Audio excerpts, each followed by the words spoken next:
മണിക്കൂറുകളോളം നീണ്ടുനിന്ന വാദപ്രതിവാദങ്ങൾക്കൊടുവിലാണ് കളമശ്ശേരി ബസ് കത്തിക്കൽ കേസിൽ 10ാം പ്രതിയായ സൂഫിയ മദനിയുടെ മുൻകൂർ ജാമ്യാപേക്ഷ ഹൈക്കോടതി തള്ളിയത്. സൂഫിയ മദനിക്ക് ലഷ്കർ ഭീകരൻ തടിയന്റെവിട നസീറുമായി ബന്ധമുള്ളതിന് വ്യക്തമായ തെളിവുകൾ ലഭിച്ചിട്ടുണ്ടെന്ന് പ്രോസിക്യൂഷൻ ഡയറക്ടർ ജനറൽ കോടതിയെ അറിയിച്ചു. ബസ് കത്തിക്കൽ കേസിലെ പ്രതികളായ താജുദ്ദീനും ഷെരീഫും സാക്ഷിയായ ഷബീലും സൂഫിയ മദനിക്കെതിരെ മാജിസ്ട്രേറ്റ് മുമ്പാകെ മൊഴി നൽകിയിട്ടുണ്ടെന്നും ഡിജിപി കോടതിയെ അറിയിച്ചു. സൂഫിയ മദനിയുടെ അഭിഭാഷകന്റെ വാദമാണ് കോടതി ആദ്യം കേട്ടത്.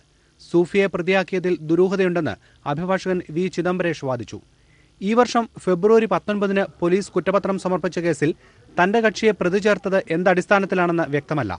കേസിൽ 5 പേരെ പ്രതി ചേർത്തുകൊണ്ട് ഈ മാസം 8 പോലീസ് നൽകിയ റിപ്പോർട്ടിൽ 10ാം പ്രതിയുടെ പേര് രേഖപ്പെടുത്തിയിരുന്നില്ല. പിന്നീട് സൂഫിയയുടെ പേര് എഴുതി ചേർക്കുകയായിരുന്നു.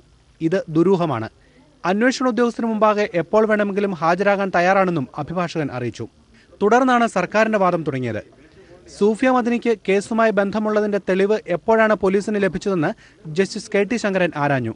ഡിജിപിയുടെ മറുപടി ഇങ്ങനെ: 7ാം പ്രതി താജുദ്ദീൻ കഴിഞ്ഞ ഓഗസ്റ്റ് 13 മജിസ്ട്രേറ്റിന് നൽകിയ മൊഴിയുടെ അടിസ്ഥാനത്തിലാണ് സൂഫിയയുടെ പങ്കിനെക്കുറിച്ച് അന്വേഷണം പോലീസ് ആരംഭിച്ചത്.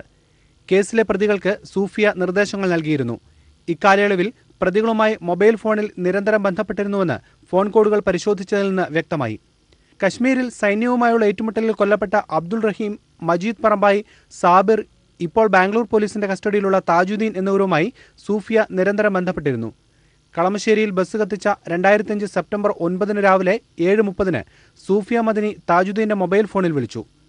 നസീർ പറയുന്നതുപോലെ പ്രവർത്തിക്കണമെന്നും കേസിനെക്കുറിച്ച് വ്യാകുലപ്പെടേണ്ടെന്നും സൂഫിയ പറഞ്ഞതായി താജുദ്ദീൻ മൊഴി നൽകിയിട്ടുണ്ട്. മജീദ് പറമ്പായിയും ഷെരീഫും സൂഫിയയുടെ പങ്കിനെക്കുറിച്ച് സമാനമായ മൊഴി നൽകി. ഇക്കാര്യങ്ങളെക്കുറിച്ച് അന്വേഷിക്കാനാണ് പോലീസ് നോട്ടീസ് നൽകിയത്. എന്നാൽ സൂഫിയ ഹാജരായില്ലെന്നും ഡിജിപി പറഞ്ഞു. സംസ്ഥാനത്ത് തീവ്രവാദം ഒരു കാരണവശാലും വെച്ചുപൊറുപ്പിക്കില്ലെന്നും അദ്ദേഹം കോടതിയെ ബോധിപ്പിച്ചു.